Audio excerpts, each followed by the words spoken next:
come over. Hello. I said I'm live just in case you come over. Yes, I am. Um,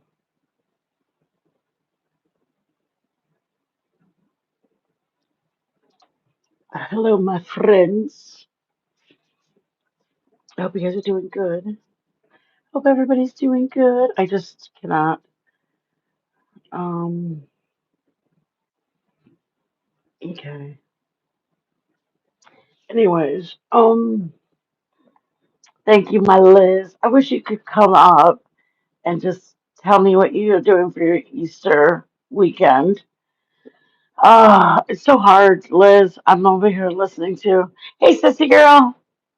I'm trying to listen to a stream a person who has her channel, and it's so frustrating because she has her channel and she just uses such foul language, and then she's just like, "All these people are evil. They're evil," and it's so hard to just sit and listen to somebody like manipulate her chat to be like, I'm so I'm such a godly Christian, but F this and mother effer. It is just like it just makes me so sad. Like it makes me so sad. I can't even describe it to you guys. Anyways, did you guys do anything for this weekend? I know some people did. Well, we're supposed to do Easter till tomorrow, but then my mom wanted to do it today. So now I'm not sure what we're doing tomorrow. I guess we're just staying home. I would, I would love to get on the road and go home and see my son, but even if we were left tomorrow morning in the morning, we're not going to get back to Michigan by tomorrow. We wouldn't get home until like Monday. So makes me kind of sad that I'm not going to see my son. He doesn't have my grandson, so otherwise, if he would have my grandson, I'd want to be there. This is what we got to bring home, you guys. Peanut butter. This is carrot cake, carrot cupcakes. What did my girl say? Sorry, Lizzie. We've been taking care of the in-laws. Both have healthies. Oh, Mama, you're such a good person. The Lord was literally gonna bless you for that. Doing breakfast for dinner. I love that. Yeah, you guys are such good people, and you just sent your mom home. But I mean, I think it's a blessing that you have your in-laws there to keep your mind occupied. I know, but it's not the same. I know. But trust me, I know. I wish I could have gotten to know my in-laws better.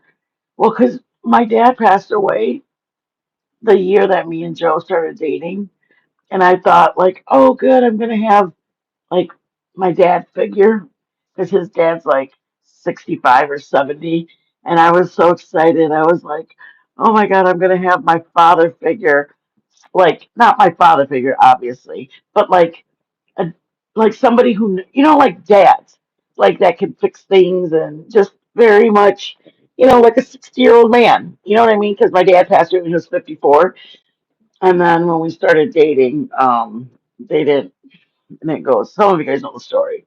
It didn't go as planned. Um, they weren't excited about my skin color. I know. There's a lot of things to probably not care for me about, but they didn't like that I was Mexican. And so I thought that I was going to get, the father figure. My kids were going to get their grandpa because my dad passed away. So my kids were going to be able. So it didn't go like that at all. Instead, they were like, I don't know, they just were like, why a Mexican? And they're dirty and they're lazy. And so it didn't go that well the way I wanted it to go. It made my heart really sad. But anyways, I just wanted to me and Joe met, and there was a lot of people like in his family that weren't happy about it. Hello, my Rito. We're gonna Listen to me. I know everybody wants to know when we're going to get back in the kitchen. I'm going to get back in the kitchen. Today I had to make 30 dinner rolls on our members live. I showed you my dinner rolls. I made 30 dinner rolls today. Yes. I got up at 8 o'clock in the morning and made 30 dinner rolls. What did you say, Lizzie? I I mean, okay, this is the thing. Well, I think me and Joe did a live on interracial. Yes, it is different. His culture is different than my culture. It's not the same. His family bringing is different. I'm not saying one is better than the other, but they are different. They are different cultures. Our family, and it's not that his family's bad, but our culture is very much um, like we love, and I'm not saying men, I don't want to say it like that. I'm not saying Caucasian people don't, but we take, like, we love cooking and caring and tending to our families. We're very close knit. I mean, that's just how, in a lot of homes, have multicultural homes. But they're different. And it's not to say one's better and one's worse. It's just different. And it's noticeably different. Like when I used to wait on, like not wait on, but when I would serve, we'd go to a cookout. I would serve my husband and I'd grab his plate and I'd scoop, scoop, scoop. And then I'd go and I would tell my husband to sit down. I'd grab it and I'd bring it to him. And his family was like, he can get it himself. I don't know why you do that. And I'm like, well, I don't mind doing it. And they're like, well, it's ridiculous. I mean, you guys, this is like maybe the second time I met them. They said it was ridiculous that I waited on him. And I was like, well, I want to get it for him. Like, I want him to relax and I'll bring it. It's not that it's anything bad or good. It's just different cultures. Different. Like, different. And you can either embrace it and, like Liz said, they got along like they just woven together like it was a regular thing. And then there's other people like my husband's family who said, why what does it say? Oh my god, that's the same thing for me. My family, females serve. I We love it. The family and the women. Yep. With the women, yep, absolutely. That's just how it is. It's not, like I said, my daughter can't stand it. She's a Hispanic. My daughter is like, nope, I'm not waiting on no man. She's the one who has her master's degree. She's in Budapest. But when we were growing up, I would either say, hey, grab your brothers, serve your brother. You know what I mean? That was just our culture. My daughter would, I would serve my husband, my daughter, I would say, hey, grab your brother's drink, serve your brother. That's just what we did. And his family didn't like us doing it. So it got a little bit of friction. I mean, I'm not going to argue with them. I just said, oh, I'm sorry, but that's who I am. Um, but I said that to say that it is what it is. You know what I mean? Like, I'm not going to make them like my culture, just like they can't make me like their culture. I like they do things differently. A lot of Hispanic women stay at home and work, take care of the home, and the men work. You don't have to do it. It's just what worked in our home. We were blessed that Joe used to work for a pharmaceutical company, so I did stay home, and I got to be there for my son and my daughter. Like, if they forgot a paper, they forgot their tennis shoes, they forgot their assignment, they forgot their lunch, they forgot whatever.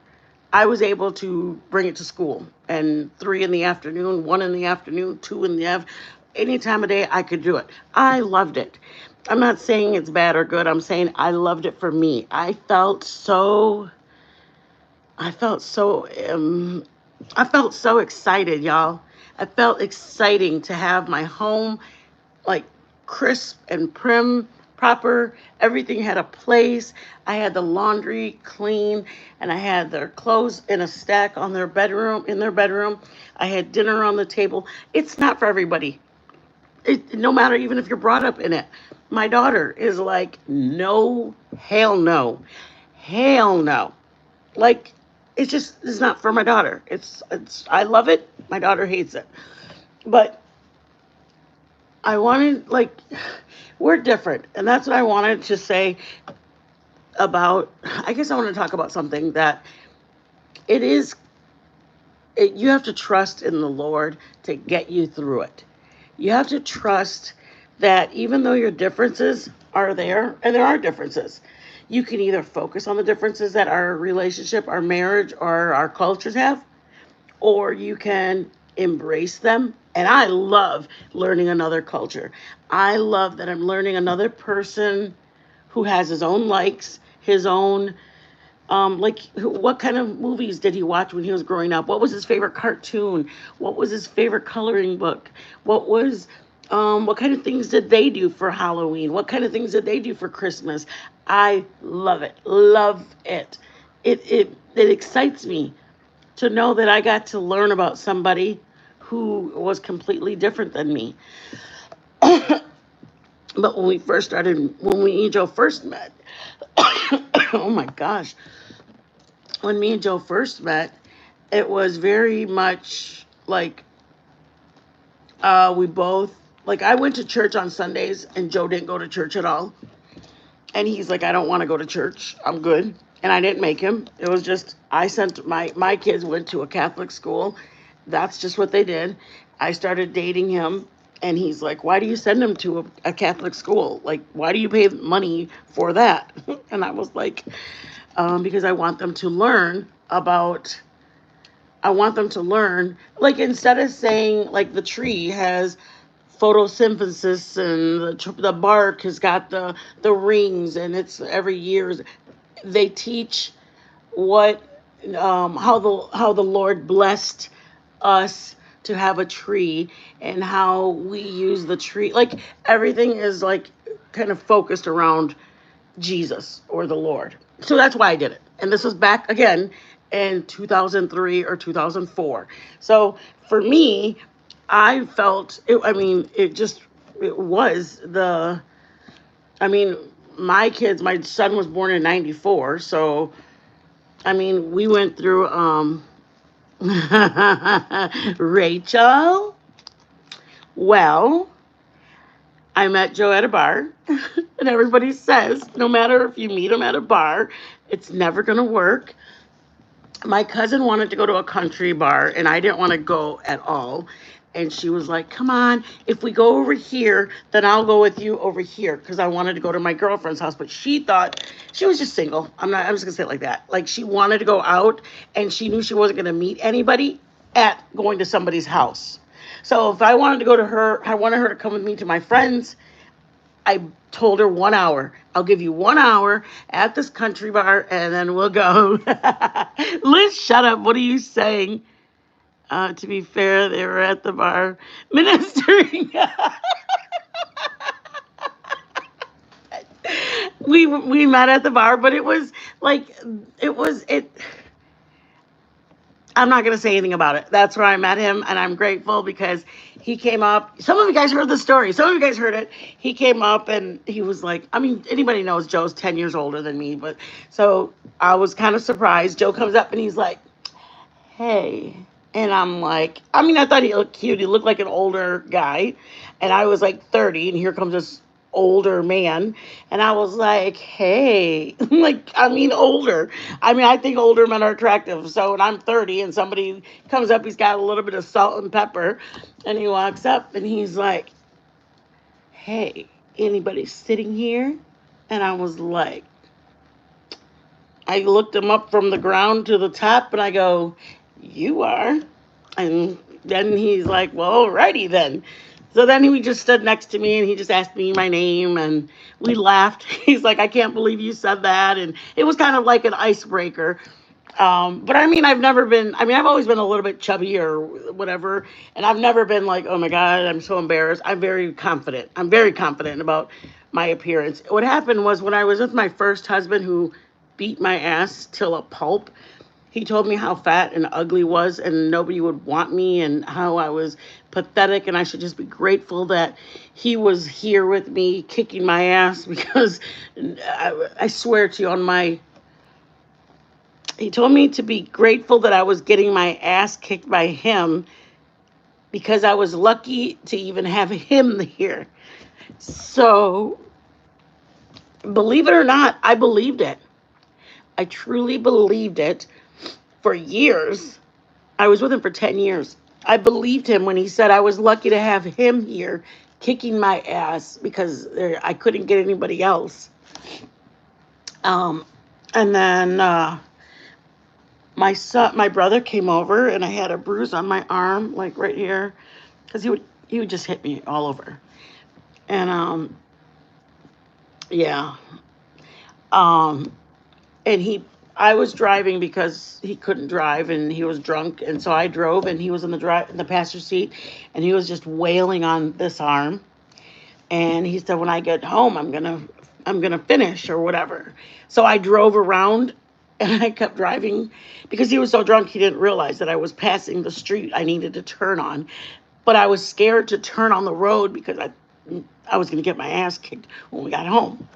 So I just kept driving around, driving around. Well, after like 2 hours of driving, I got home, and I couldn't move my arm because it was so painful. It was like from here all the way back here, purple and green and yellow and black. It didn't even bother me that it hurt. It was like 2 days later that I had forgotten that what I had forgotten about it. And my brother came over, and he's my baby brother. He's like my whole everything. He's my baby brother. And he goes, "Hey, you want to go to the store with me and mom?" And my mom stopped over with him. And I was like, "Well, hold on, let me change real quick." And so I went in our room. I took off my shirt I was wearing, and I put a different shirt on. And he goes, "What happened to you?" And the biggest, that's, it was just shame. It was shame that I had to, it was just shame that I had to look him in the face and lie to him. That's the only word I can describe it. I was, my brother deserved better than me lying to him. But, anyways, that wasn't the reason I left because I stayed after that. I just figured I'd have to hide it better. Um, but I think about that all the time. I could have, it really was, Rachel, because he knows how much I've gone through, and he just protects me so much. Um, I had my son, and he was a baby. I stayed because I stayed.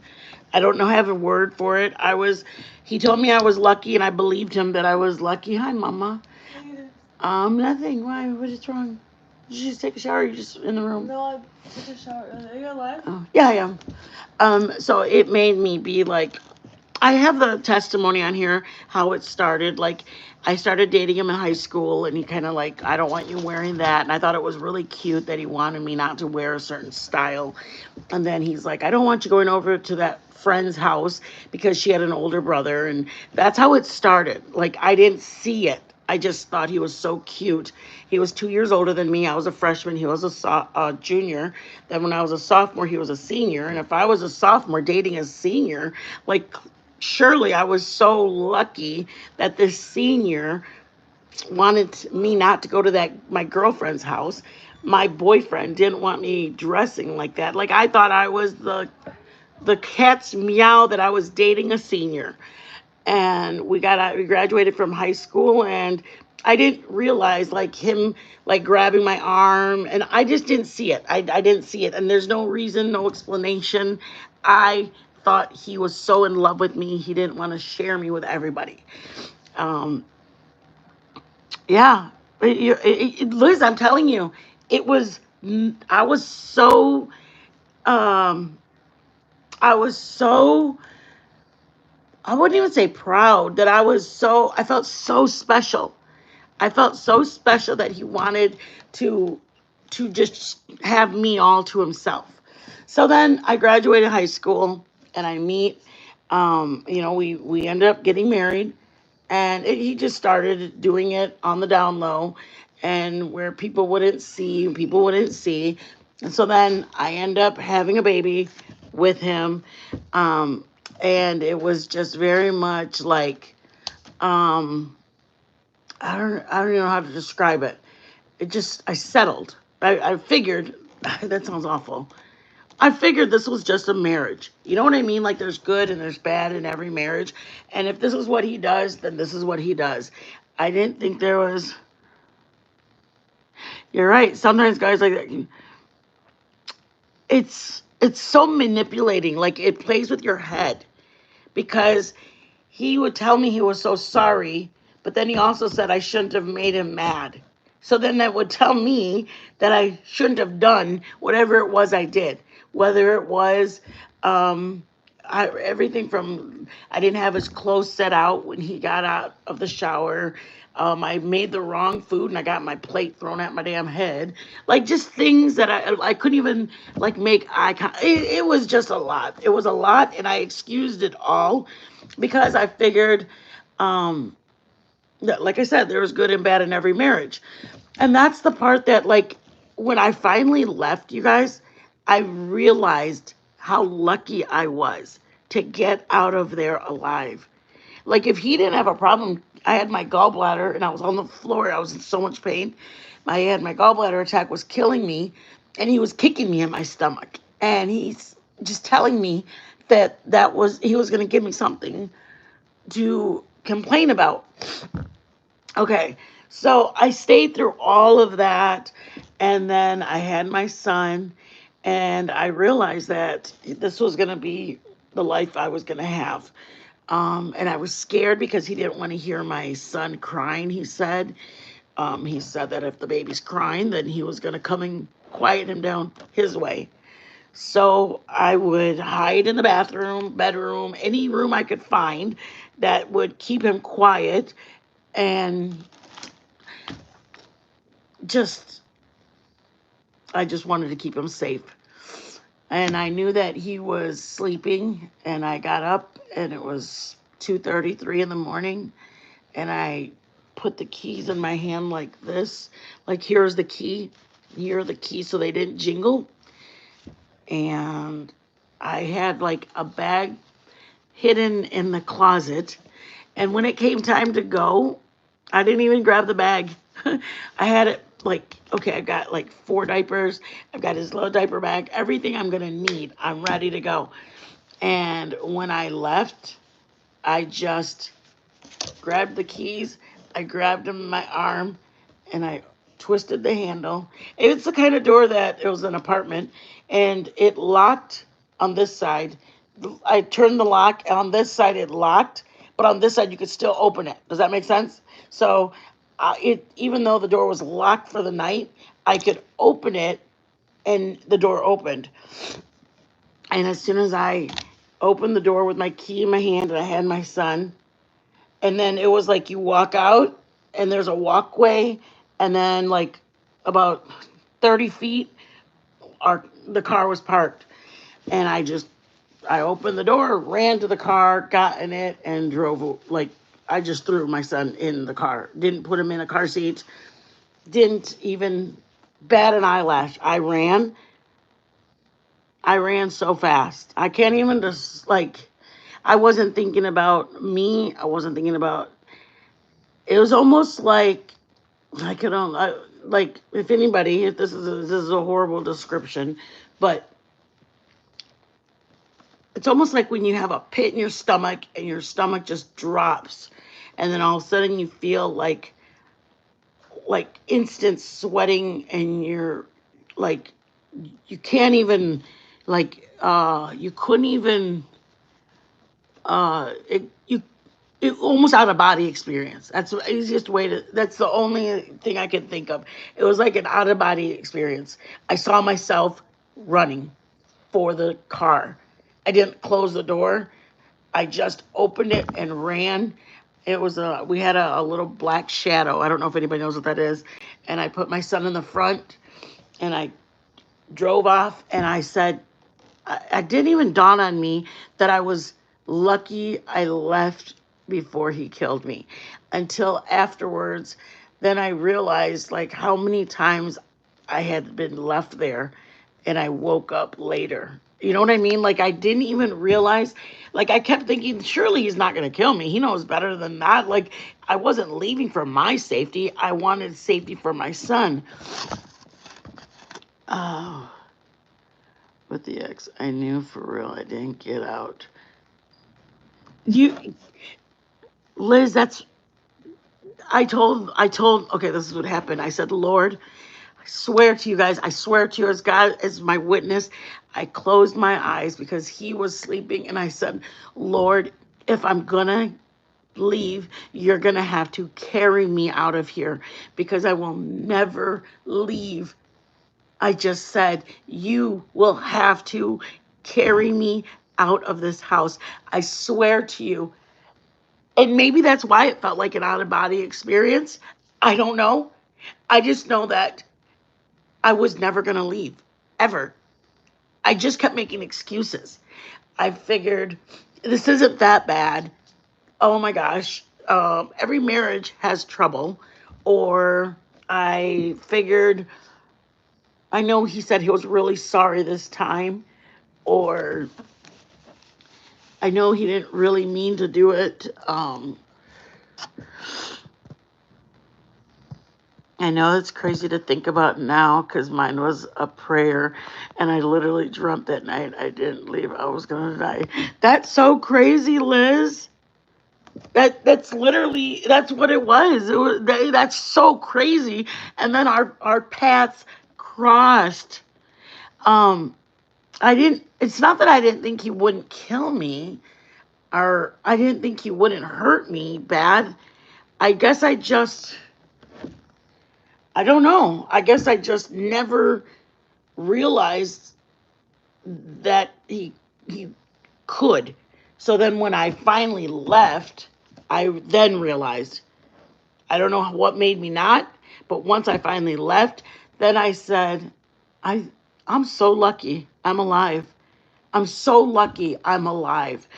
And honestly, it's only by the grace of God from the keeping me, whatever made him stop kicking me in the head, kicking me. I have arthritis in my lower back because of when he used to kick me in my back.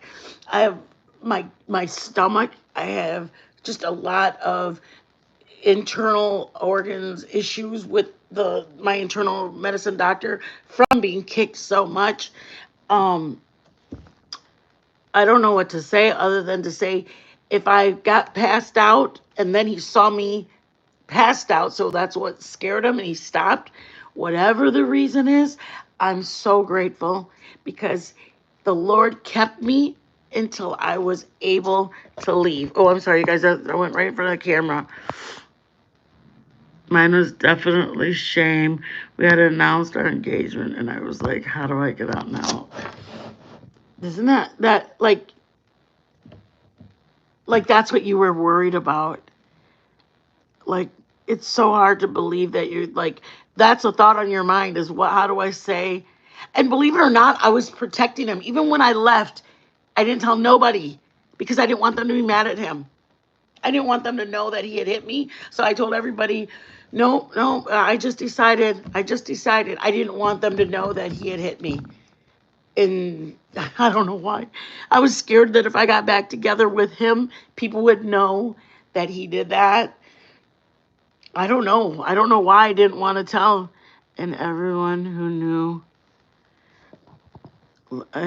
us literally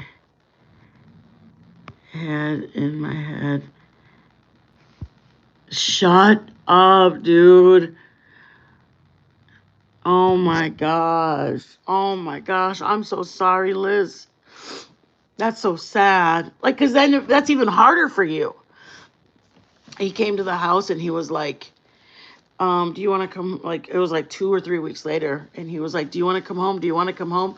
And I was like, I didn't even want to answer the door. And then I was like, nope, nope. And then all of a sudden he's like, you're nothing but a fat, ugly bitch, anyways. You were lucky I had, like, just went literally back to what he was. And I was like, bro, see? This is why I didn't, because I knew it was fake. You were sitting here begging me and acting all sweet so I could say yes. And look at this is why. And he would just like every, I don't know, 2 or 3 months, I'd run into him maybe at the gas station or something. Our town was very small. And he would be like, I don't understand why I can't just come home. And then I'd go, because I'm not ever going to go back, ever, ever, ever. I honestly, I, in my head, I was like, I'm out. I will never go back. I can't. I got out. I'm alive. I got out. I'm not going back.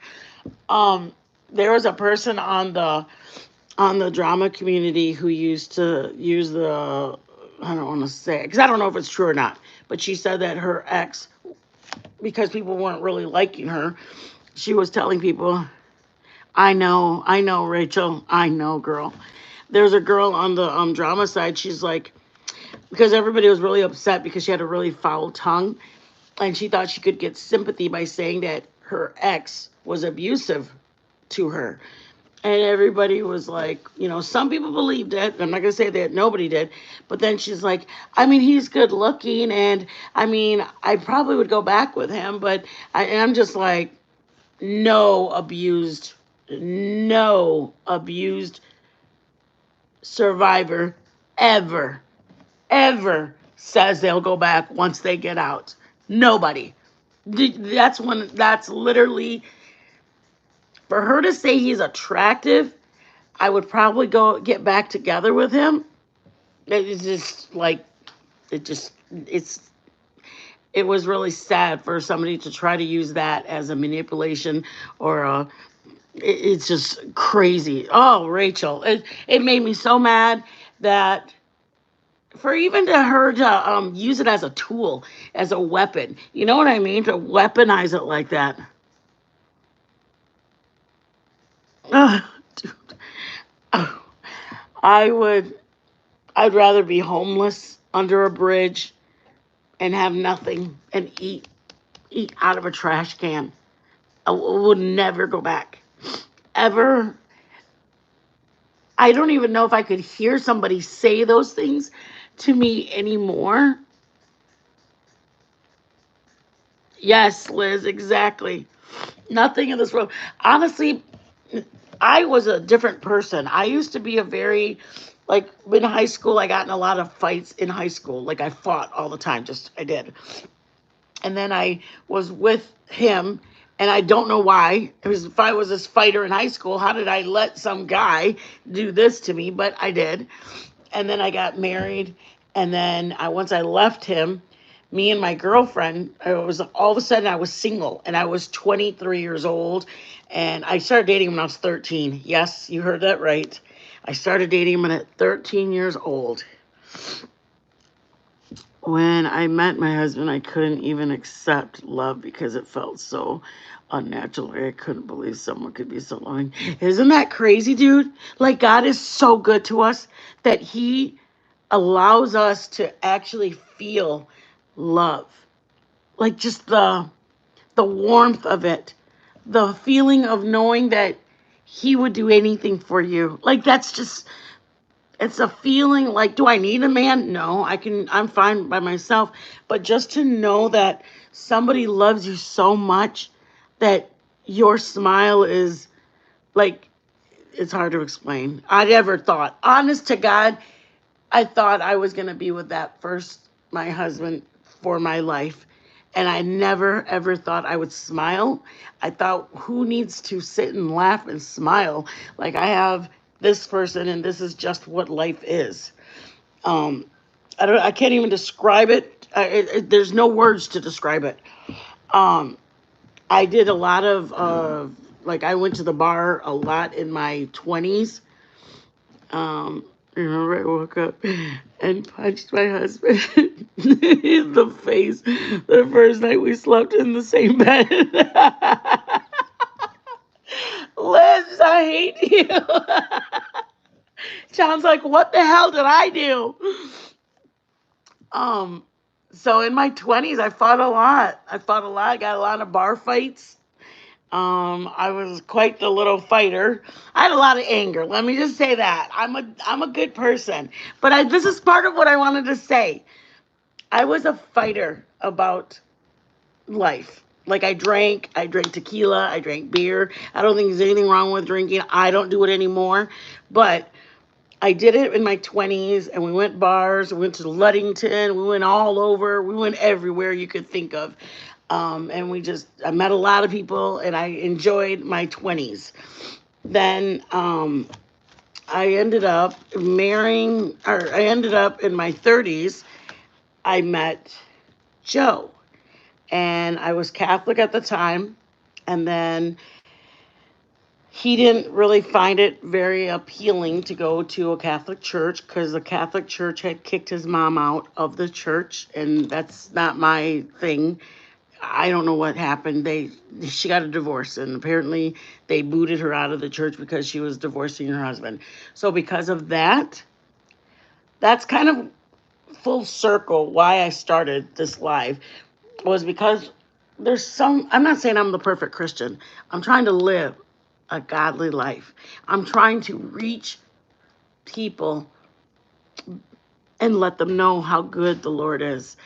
And when I see somebody uses Christianity as a tool and then cusses out people and uses such vulgarity with her mouth, that's why my parents became Christians. It's because they were Catholic when they got divorced. Really?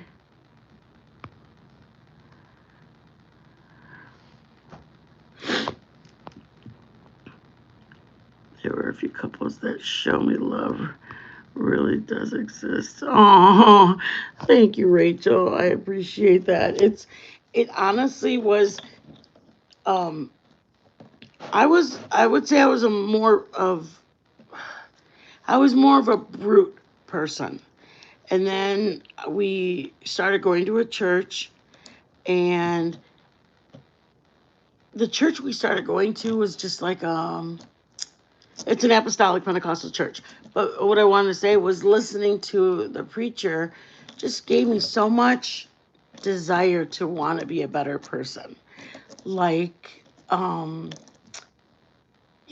will know us by the fruits we bear, by who and what we do, not by what we say. Like I can repeat any Bible verse, but in my actions saying that I am an extension of the kingdom, is my words, like I said, saying something, but then in other my testimony. This is what my pastor used to always say: is does it take away from my testimony? If I'm willing to whether if I'm with my girlfriend and I say, yeah, let's go over here and, you can come to church with us on Sunday and it'll be fun and we'll have a great time. After that, we'll go to the pastor's wife's house and we'll have lunch and it'll be just a great time. And she's like, oh, okay, let's go. Then we go out for lunch or we are talking and I'm like, oh, I don't want to pay for that. Here, put that over there.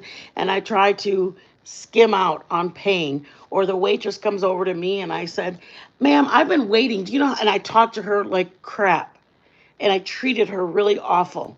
And then I try not to pay my bill because I don't want to pay my bill. Like, no, I'm just gonna. Oh, they don't have my soda, and they didn't have my appetizer, and it's like, who cares? And then the waitress, I talk to her and I tell her what a shitty. Like, well, I've been waiting this whole time for my blah blah blah blah blah, and I just lay in on her. Okay, and I tell her I want to talk to her manager and how sick and tired I am, and just going off on her. Then I'm walking out to the car from the restaurant. I get in the car and somebody's walking in, and I just kind of push the door, walk out, and slam the door behind me, and somebody over there, and that's and I walk in front of a car, and just show such selfishness. What are my actions saying? Hi, William Brooklyn. Are my actions saying that I am an extension to the kingdom, or are my actions saying that I'm trying to show this person how good the Lord is? You know what you do? Your actions, by being grateful, cordial, respectful to the person who was waiting on me, thanking them for their time, correcting an error on my bill because I want to be honest. And, maybe it's one thing if I didn't notice it and I left. And it's another thing if I'm looking and I said, oh, I'm sorry, ma'am. My soda's not on here. And I had ordered some fries that I don't think that's on here either. And then if she says, no, don't worry about it, that's one thing. But for me to see it and choose to not correct it, or for me to hey, thank you so much. It's been great. I got to come back. You were a great waitress. Here's your tip or whatever I give her. Then I walk out and I hold the door open for somebody and I smile at them and tell them, have a great day. And I walk it. What am I presenting? And that's that's what wins them over to the Lord. Showing them who and what we are, because that's me telling them a Bible verse and me sitting across from her telling her to come to church with me and me reading from Psalms or Proverbs or all that isn't going to win her over. Seeing somebody talk and treat people kindly and with love tells that person that this is what we are supposed to be. Even if I don't care for that person, I'm holding the door open and I want to make sure that, hey, it's not about me. I'm doing it onto them on behalf of the Lord. Does that make sense? Like, treating people with love and agape love is really hard. That means like you have no conditions at all. Like, usually only time we have agape love is usually for our kids. Like, there's nothing that my son or my daughter could do that I would ever stop loving my son or my daughter. Okay. It's really hard. The agape love is just a never ending, endless love. And that's the kind that the Lord has for me, which that's what we should be extending. It's just really hard to have that because there's things that make us somebody hurts your feelings, so then you're tend to be a little bit more reserved and not want to open up to that person anymore. And what the word says is, even if they hurt our feelings, it's to keep loving them. Even if they said things that were not kind, it's to keep loving them. Again, like I said, it's very hard. I try, I strive. I make mistakes. Trust me. I get mad at things, I get frustrated with things. All we can do is pray for them. All we can do is pray that I don't do that my presentation of who and what the kingdom and the Lord is, I'm doing my best. That's all we can pray for. I'm not saying I'm not going to ever make mistakes. I'm not saying I'm never going to get out of, let's say Joe does something and I'm really hurt that he didn't think about like that it would hurt me. I could probably say, you know what, babe? Well, what were you thinking? Did you think that it wouldn't hurt me? I could pop off at him, or I could ask him if he, do you want me to explain why it hurt me? The reason it hurt me was because I thought you heard me say that I was going to take this. So I was you know what I mean? Like, it's allowing our, it's allowing him to still feel like a person, even though it didn't go the way I wanted it to. He still has feelings. He still has a right to know that you're upset, but you don't have to cut down him in order for them to feel like you want them to understand. If they mess up on your order or the lady was treating you like trust me, there's been times in a restaurant where they wait on Joe, or they will only talk to Joe and not talk to me. I lived in a very conservative town, and it was a very awkward feeling. Um, but I can either choose to talk to them. Hi, spark plugs. Hello, my beautiful. I haven't seen you in so long. Um, so you know, it was sad for me when I saw them not. Um, but I can either choose to lash out at them because they won't talk to me and they won't respect me and how dare you, or I can treat them very nicely, thank them, and who's going to feel more bad when I'm thanking them and being kind to them? It's going to make them take a step back and go, thank you so much. It's going to make them take a second thought about did they need to be. And that's what we are to do, is make them see the love. We are here to love. That's what we're here for, to love. Love even when they're nasty. Love when they're not kind. Yes, I got told that I had a fupa. I had a whole bakery. I was told that my husband was sleeping around with different women. That's just what that's just what the trolls would come in and say in the drama community. Did I flip out? Nope. Did it hurt me? Kind of. But then I was like, but he's not. He's not doing that. So I'm not gonna lose my my walk and my testimony to tell them that they're lying. You know what I mean? Like my testimony is still important because you never know who's looking that day and sees you F you effing blank and you you know what I mean? Like me cussing them up and down. What did that gain? Somebody just who was just about to give the Lord a chance just took it back and said, yeah, I knew you weren't really a Christian. I knew that that whole facade of who God is, and it's not about me, it's about who He is. If nobody knows that He is able to help somebody with an addiction, if nobody knows that they're able to help somebody with their finances and providing food for their home, if nobody knows that He's able to be that, I'm only stopping them from knowing how great He is. Somebody's battling depression tonight.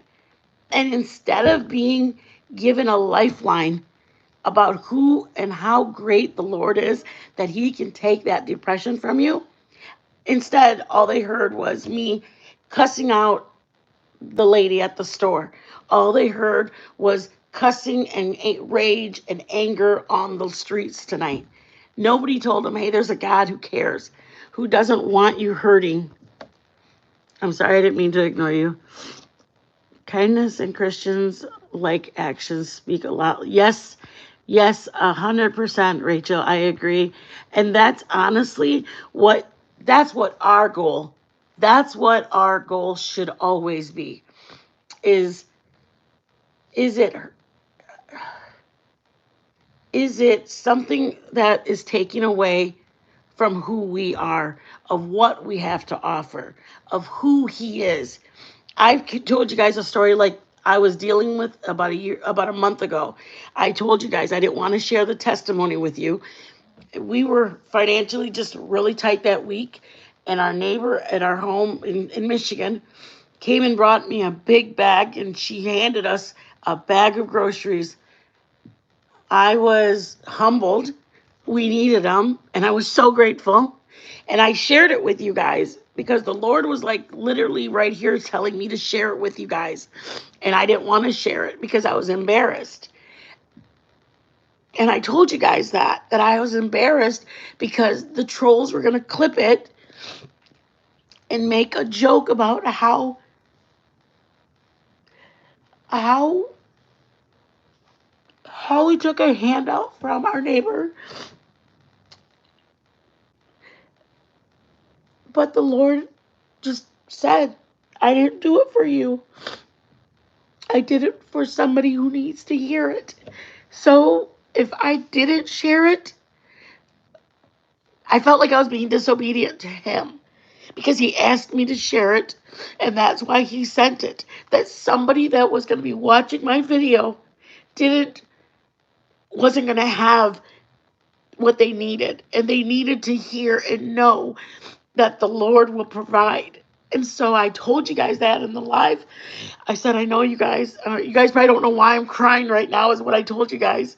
I said, I'm literally battling with the Lord. I'm telling Him, no, I don't want to say it. And He's telling me, just say the story. And I was like, oh God, no, please don't.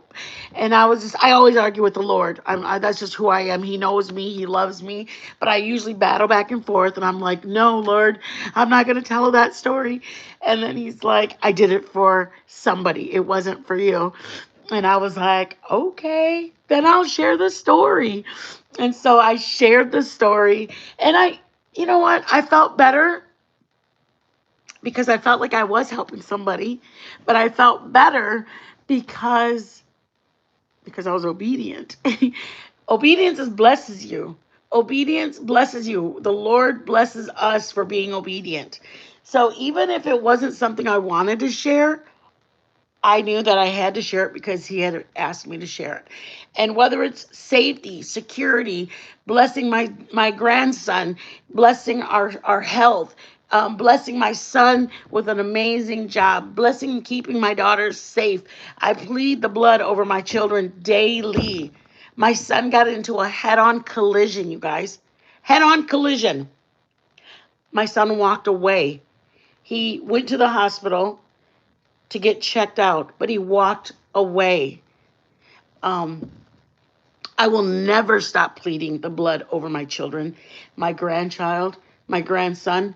It's so important, you guys. There's a there's a world out there that wants our children. There's a world out there that wants them before they are saved.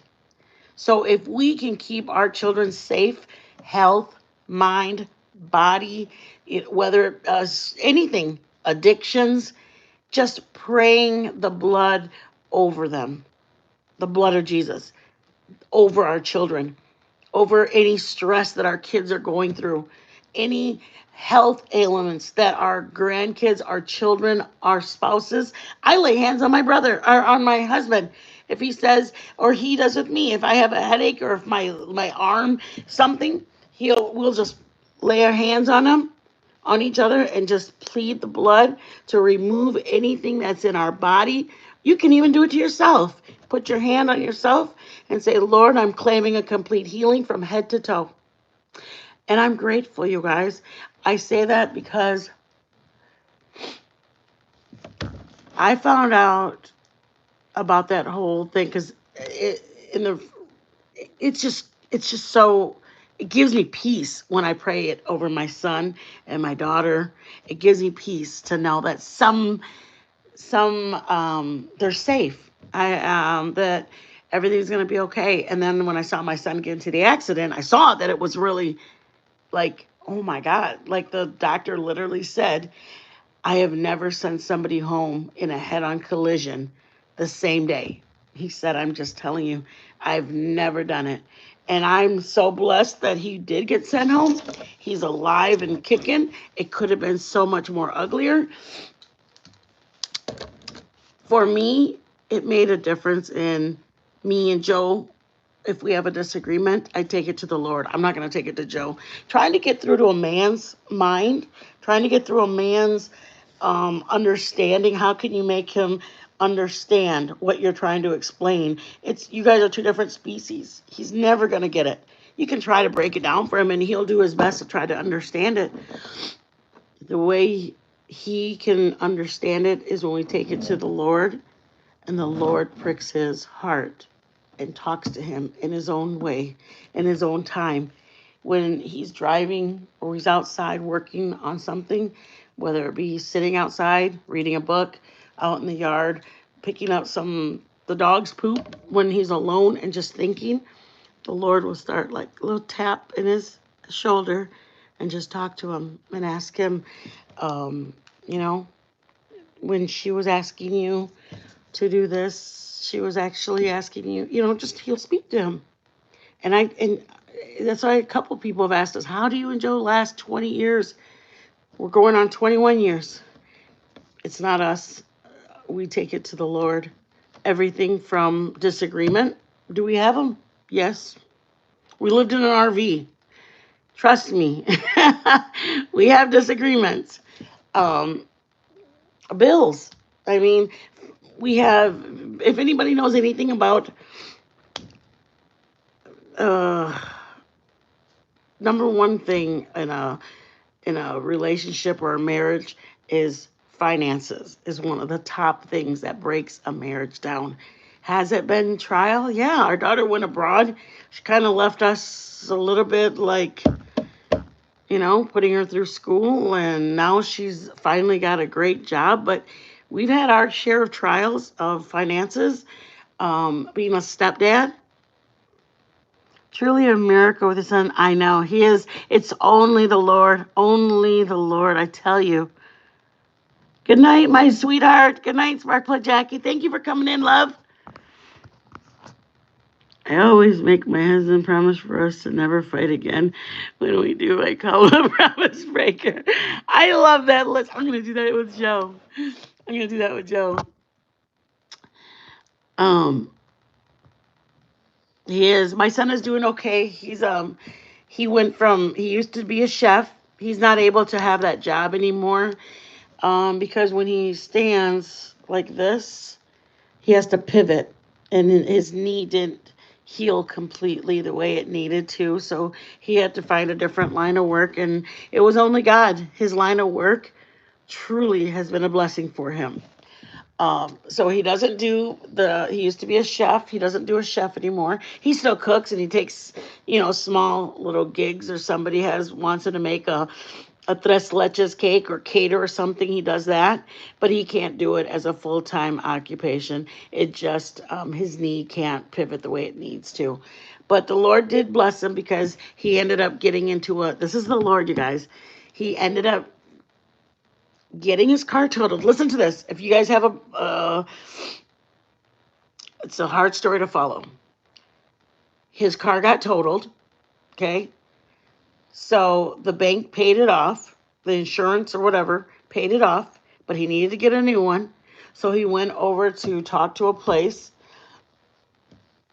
He wanted to get a truck, and he just knows a lot about cars. He's worked on cars. He knows a lot about cars and everything that they do. He just is very smart. He does a lot of hobbies, like working on people's cars on the side. A lot of men do. A lot of men go, hey, I can fix those brakes for you. I can put a new muffler in. I can, whatever. Um, so he knows a lot about cars.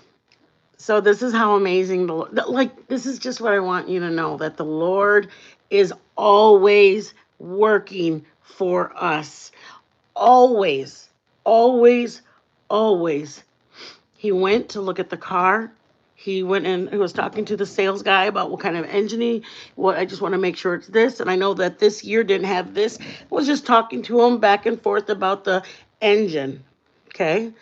The motor, the tires, the tight rod. My son just has a lot of this knowledge. Well, then the sales guy that he was talking to goes and gets the owner, who's also in charge of finances. It's just a small family run business. Comes out, meets my son, kind of a guy trying to get an idea what kind of car, what kind you're looking for, truck, blah, blah, blah, blah. He ends up telling my son, I really like you. You seem like you know a lot about vehicles. And my son says, yeah, I do know a good amount.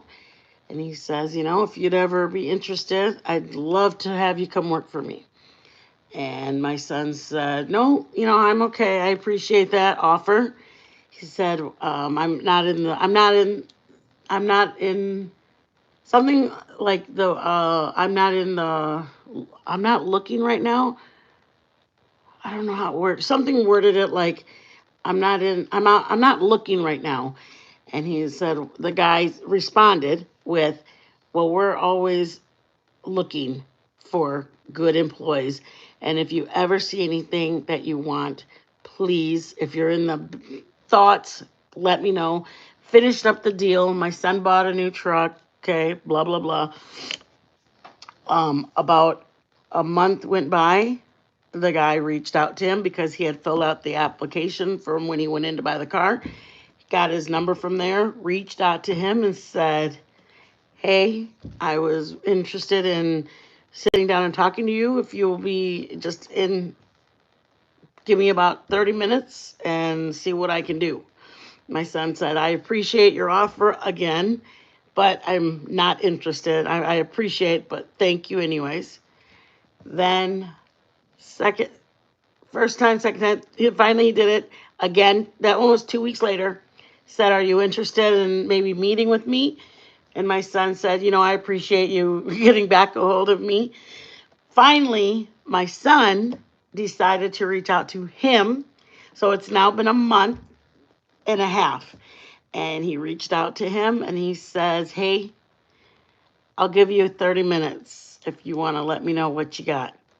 And the guy put his best offer in a package. It was only God, you guys. It was only God. He literally took him in as a senior technician with the journeymans. Like, just because he knew all of this stuff, he was going to push him to finish, like to get state certified, because he knew all the knowledge already. So it was just God, you guys. There is no other, there's no other explanation. How he literally had a door that wasn't even opened. The door wasn't even opened. He made the door. He didn't let up, and the Lord, he literally, gave him. My son was paying $500 a month for his medical insurance for him and his son. He's at a place where insurance is completely covered. Completely covered. My son doesn't have to pay anything for him or his son. He pays nothing for his medical insurance. It's all employer funded. That alone is a savings. That is aside from the hourly rate that he's getting. Oh, Liz, it's only God. It's only, and that's the thing that, like, it's not just like, oh, what do you gain from this? Are you kidding? I love talking about how good God is, because if you only knew how good God is, you could have these same blessings.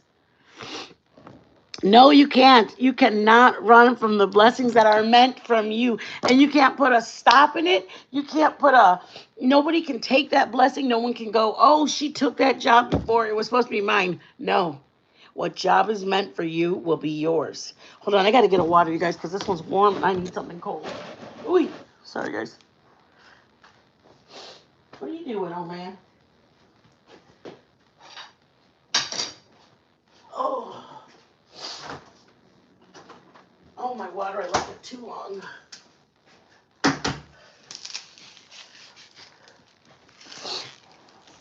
So I just want you guys to know, if someone, put your trust in the Lord. Trust him. He'll give you that. My son literally said, never in a million years did I think that I was going to have a job like this. Can't run from the blessings that are meant for you. My son goes, I didn't even think it was a possibility to have this job. They give him uniforms that they're covering. They drop off, pick up. You can't. There's no explanation for it. Oh, they needed somebody. Sure, whatever it was. Like I said, my son wasn't even looking. He wasn't even looking for a job, and now he is being blessed. And all I can say is, you can say, oh, you and Joe worked out because you guys are just great, personalities. We both are very much alike. I will have ice cream for breakfast and I won't think anything of it. Joe will eat a bag of chips and think nothing of it. We both have the same spunkiness. We both like I love gummy bears. Joe loves like we're just kids. We both are really big kids. We appreciate the chill mode. Neither one of us are like serious. I mean, he's 10 years older, but he's not like I'm with my dad. It's just like, hey, let's have for dinner appetizers. Let's have onion rings and fries for dinner. Yep, you heard me right. When you're old and your kids are no longer at home, sometimes we just have curly fries. Sometimes we just have something basic. And it's like, we just get along great. He doesn't expect me to be perfect, and I don't expect him to be perfect. We both just laugh. I laugh a lot. Probably like 7 in the morning or 8. I usually am joking around about something. And then I laugh all day long, and just probably till like 2 or 3. Like when we're heading to bed, I just play around, goof around, joke around. I don't know. I'm my first. Listen, I've been married 3 times. Joe's my third husband. My first husband beat the crap out of me, and then we got a divorce. And when I was 23, then I was with my second husband when I was I think I started dating him at 24, 25. We were together for 4 years, 4 or 5 years.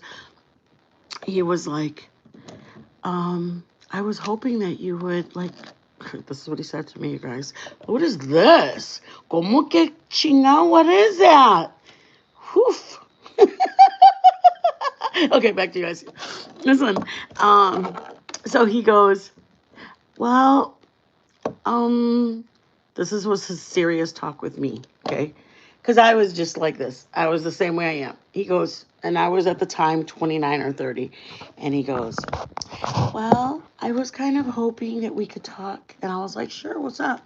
And he goes, well, I was hoping that you might want to, like, start acting 30 and, like, grow up sometime soon. And I'm like, what does that mean? Grow up. Act like 30. This is it. Ta-da! This is me, 30. I don't know what that means. But I go, well, what does that mean exactly? And he goes, well, I just need you to be more serious and not laugh so much and just take things like, And I'm like, okay. I'm serious when I need to be. I've got kids. I enrolled them in school. I did their homework with them. I did their conferences with them. Like my son was in seventh grade. My daughter was like in kindergarten, so I know when to be a mom. But I mean, I didn't say it like that to him. I think I said something like this, like, "What? What? You want me to do what?" And he goes, "Be an adult." And I go, "Why? Why would anybody want that?" And he goes, well, it's just really hard when you're always just joking and playing around. And I looked at him like he had three heads. And I said, we better get, like, writing these divorce papers up or whatever. And he goes, are you kidding me? You're going to divorce me? And I go, no, you're the one that had a problem with me. What do you mean, am I going to divorce you? You're the one who said you had a problem with me. And he goes, well, I just have a problem with how you're never serious. I said, yeah, you're right. I guess I am divorcing you.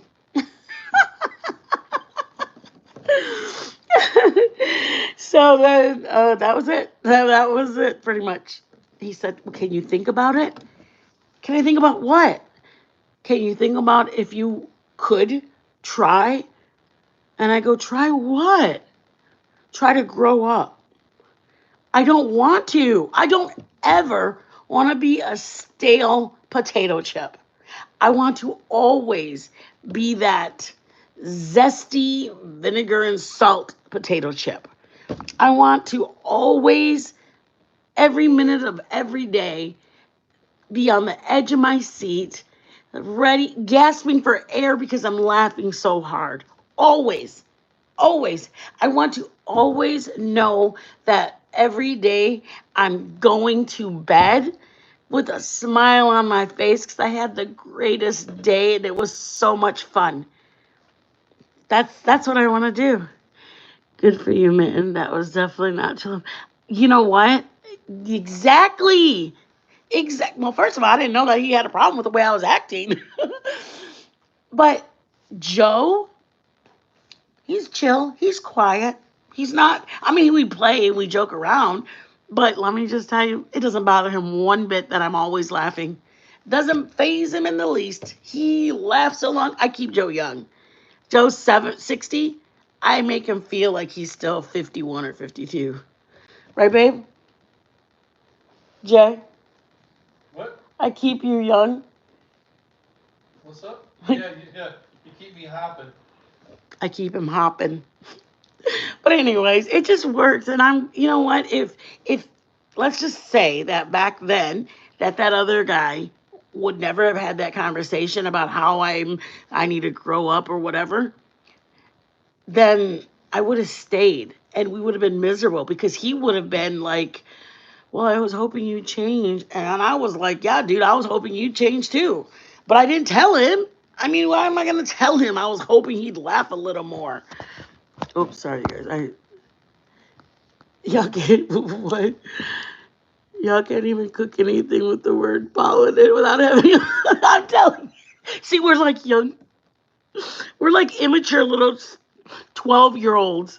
Like the minute it starts happening, we're just like, oh my God, Joe's the worst. So like Joe's 60, but he acts like a big kid. But I mean, really, if he would never have told me that he didn't like that, um, like that whatever I acted like was irking him and just kept it in, he would have been miserable. And then if he would have said, can you act a little bit older? And then I go, yeah, I can. Sure. I'm just grateful I have a man. I was with the first one, and I was told that I couldn't even look up, I didn't even know what radio station I liked because back then we had radio stations. I didn't know what radio station I liked in my 80s because I wasn't allowed to even touch the radio. I wasn't allowed to touch the microwave with because I don't know how to use it or whatever. No, I will never, ever, ever be that person again.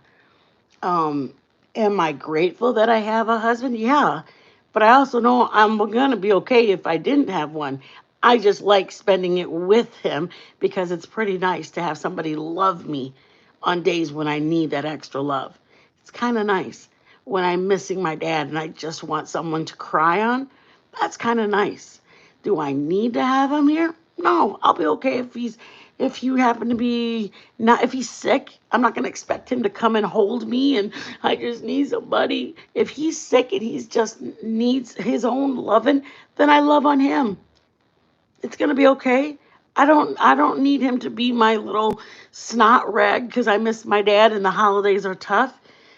I miss my dad a lot, and so even if he's not feeling good on December or January on my dad's anniversary or my dad's birthday, don't worry. I cried this past weekend or this past day, the last past week, because my dad used to love grilling out for. He used to love grilling out for Easter. It was how he kicked off summer. He'd bring out the grill and we'd grill out. So it was a hard weekend or a hard week when everybody was talking about Easter and my mom's like, what are we doing for Easter? I was thinking to myself, man, I know what would be doing. But it's okay because I have somebody who can help me through those tough days. I'm grateful that he gave the Lord a chance because he had to find out for himself he needed the Lord. When I say our house was sold by the Lord told us we was going to be a bidding war and we had to fast for it. That's what he said. We had to fast for the bidding war. Not, I thought, okay, we'll fast. And I was like, oh, okay, maybe a couple days. The Lord said, nope, until there's a war, bidding war, that's when. And so we waited 3, 4, 5, 6, 7, 8, 9. On the 10th day, I think it was, we got an offer, and I was so happy. I wanted an order of fries, like a fat girl would want an order of fries. Aw, thank you, Rachie. I was so hungry for an order of fries, and I just was like, oh my gosh, let's have fries. And he says, no, we can't have fries, babe.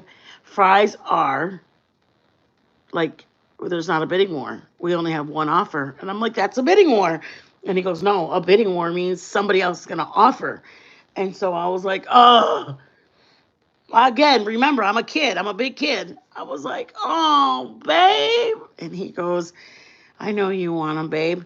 Mind you, we fasted. We haven't eaten. So pretty much a piece of spaghetti, dry noodle would have been great. But I was like, oh, how long? And he goes, he didn't say. So he prayed to the Lord. The Lord talked to him. He told me, and that was it's if you have to read the word in order to know what I'm about to say right now. It's an order.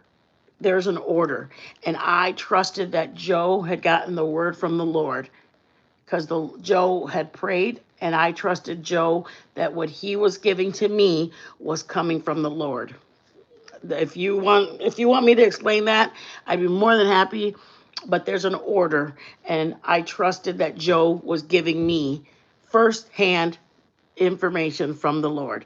So I said, okay, I'll go another day. And we went like 2 more days, and then somebody put in a second offer.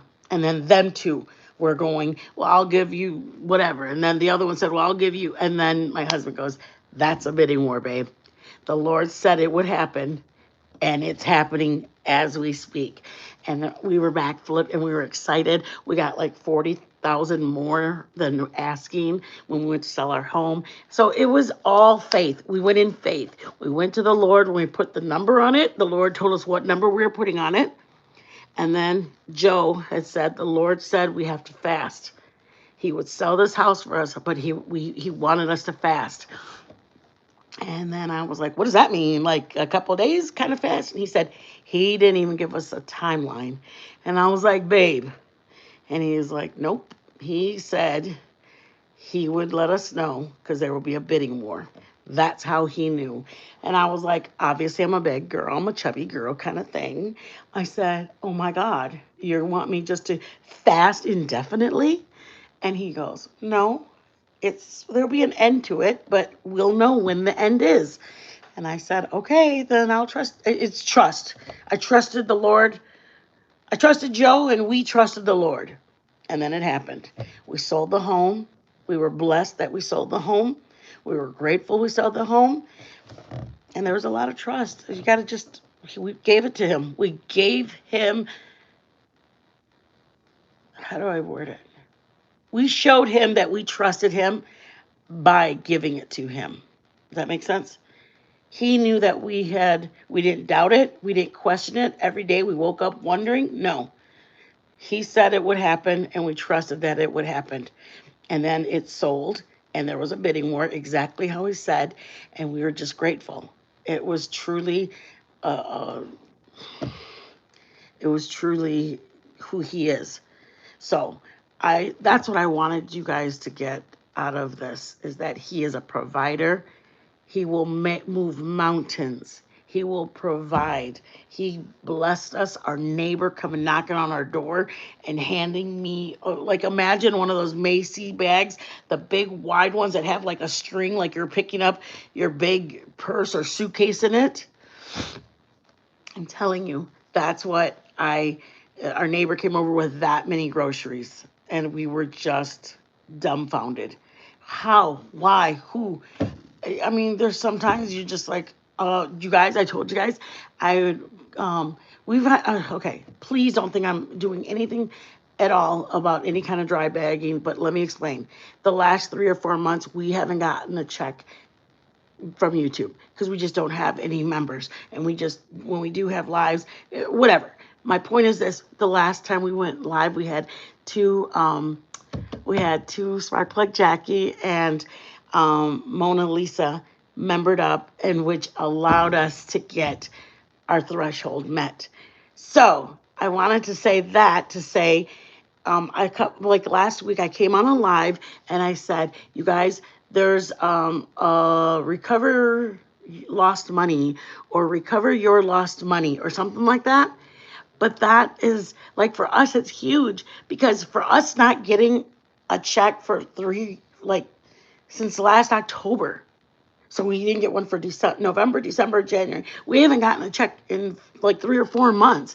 And so we were just so, ecstatic that we got 2 new members. But the other thing was that we found this thing, and there was one for like $9, and another one was for like $74. Like, it was just nothing. It was just sitting there. And we were just grateful. We were grateful because he provided. Like, for us, it's huge. He provided when we weren't able to meet it. There was out of nowhere a check that had been issued, but I guess we hadn't had cashed it or something, but it said, if you have not, or send us your address, because you guys remember we moved to another city. Remember I told you guys so anyways, we were so excited. Hold on, I gotta see what Rachel says. My little sweet Rachel. I'm trying to understand the fasting meaning. Is it like sacrificing and living and giving something you like in order to get answers or blessings? Um, it's both. It's both. Fasting, there's a couple different. If you're like, say, one of my girlfriends, um her sister was gonna have surgery, and I fasted that day that she was going in for surgery because I was asking the Lord to and he will bless us no matter what. And if we pray, he will pray, and he appreciates us no matter what, just going to him. But when you fast, you're showing sacrificing. You're sacrificing like time on the internet, time on TV, like any kind of media. You're just withholding any kind of media, and you're fasting any food. You can still get up and have a glass of water if you're fasting for the morning. Yes, thank you. It's a display of faith, and it's showing. He. It's an appreciation that he sees that it's it's you make a sacrifice. It's for anything, for like whether you're whether you're looking to be a prayer, a blessing, like a blessing, like what we're doing with our home. We're asking the Lord to send us and to bless our, um, because we wanted it to sell. That was our first, but we also wanted it to sell and have a so we could pay our bills to pay off the home. Like we didn't own the home, we only lived there for 8 years, so we were paying off our creditors so we could have money for us. So uh showing that you are willing to sacrifice for the things that you're believing for. Also, there's a Daniel's fast, Rachel. A Daniel's fast is like cleansing your body of any impurities and preservatives to get lined up with mind, body, and your spirit is able to pray to the Lord. Does that make sense? You don't have any preservatives or sugars or any TV, or some people do a 28-day. That's what we used to do when we were in the church, like regularly. We would do a 28-day fast about 3 times a year. Um, so we just ate pure, like they call it a Daniel's fast, and you ate like um, things that like you didn't eat any kind of like you can eat potatoes, baked potatoes. You try to omit from um, fried foods. Like you can't have fries. I mean, I'm sure you could validate it and say, well, it's potatoes, but you're only cheating yourself. Let me say it very clearly. When you take shortcuts from doing an actual Daniel's fast, you're only shorting your walk and your relationship because your brain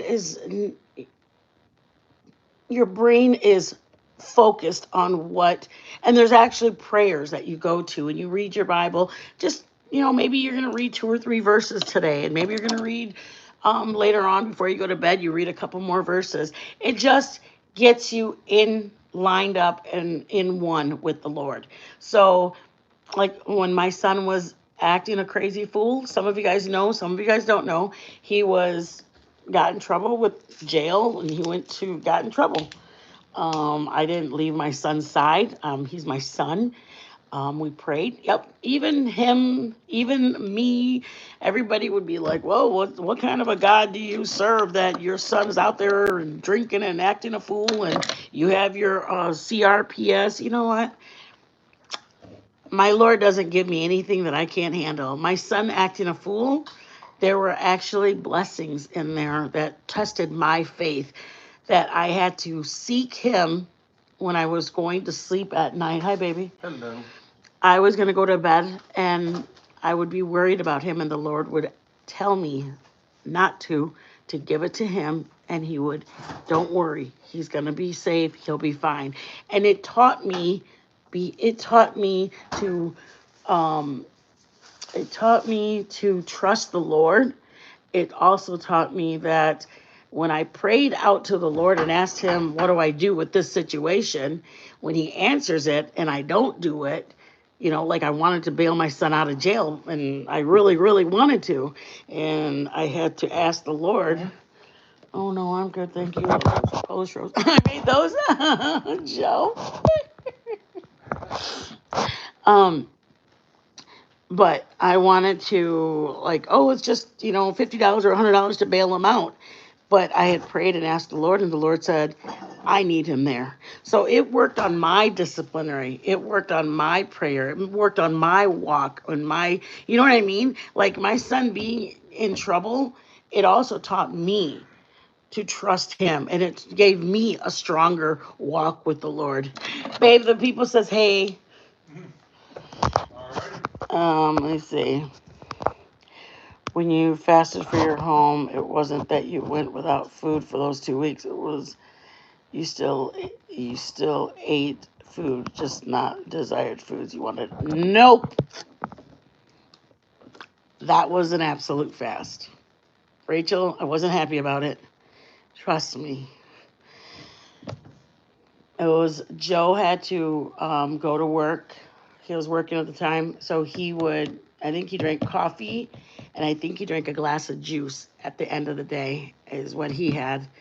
No, those are 2 weeks of not eating anything at all. You guys, it's all about what the Lord had told him that day for us to do. We were at church. It was a Wednesday night, and we were praying. I know it was hard, Rachel. It was freaking hard. We were at church that Wednesday night. I remember it as clear as day, and I had said, it was the end of January.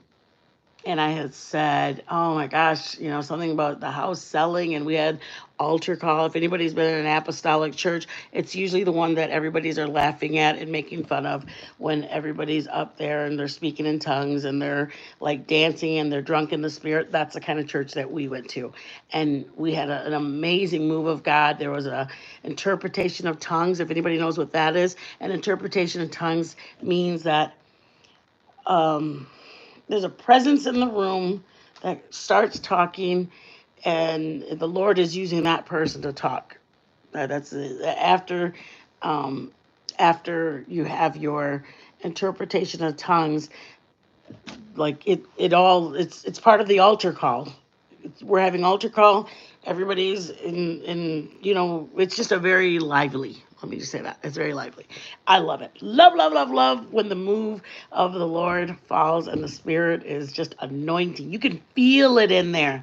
You can feel the sweetness in that, in that church. You can feel it. You can just feel the love and everybody's crying because it just feels so good to just feel. You just feel them wrapped around you. I don't know how else to describe it. It's the greatest feeling ever. Um, but that's when Joe was, he was praying and he was crying and he was sitting down because Joe's really private. He's not like we both, I mean, he kind of prays quietly. And he was sitting down and I went over to him and he looked at me and I was like, I could tell Joe has a way that I mean, obviously I know my husband. And so I kind of looked at him and I said, I said, are you ready to sell the house? And I said, I was praying about it. And Joe just said, so was I. And I was like, oh Lord. I said, you were? And he said, yeah. And he says, we got to do an absolute fast. And I said, what? That's what I did. I said this, what? Because the word absolute and fast in the same sentence, you're in for a blessing, but you're in for a brutal blessing. So, anyways, I said, really? And he said, yeah. He says, the Lord says, and I said, like, just you fast? Because that's usually like he'll say, I'll fast for our family. I'll fast for nothing is more attractive than a man of God. Nothing is more attractive than a man who will say, I'll pray for our family. I'm telling you, Like it just like sweet words just into a woman's ears. He'll pray for our family. Kids that aren't even his. He's gonna pray for us. He's gonna fast for his family. So I said, "Oh, like we're gonna fast for the home," and he said, "Yeah, the Lord wants us to fast." And I said, "Oh, okay." And I said, "Like you're gonna fast, you mean?" And he goes, "No, he wants us to both fast." And I said, "Like me too?" He says, "Yes." And I said, "Oh no." I swear, you guys, this is me. The Lord is not shocked by me. This is who I am. This is who my personality is. This is how I am when the Lord knows I love him. The Lord knows my personality. And he goes, "No, we both are going to fast." And I said, "Oh no, really?" And he's like, "Yep." He says, I said, "For how long?" And he said he would let us know because there'll be a bidding war. There you go. You guys, that's the first part of the story. And the last part, you guys heard it. So yeah, that's right, Joe? What's that? When we had to do a fast for the home, Yeah. I had said, "Just you?" And when just you, Nope, it's both of us, honey. that's what he said to me. It was not Get words. ready. Yep, that's pretty much it. It is amazing. It's amazing to see the Lord work, Rachel. It's amazing when the Lord does it. Because you know why, Rachel? Because after it comes to pass, then it's your testimony. Like I can share it with you guys now. Like this happened back in 2019 and I can share it today because I did it. And I did this. I know, dude. That's what I said to him. Just you? He goes, "Nope.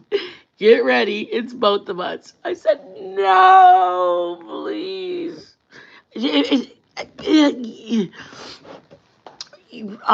It's such a, and that's what helps having a person that does that walk with you.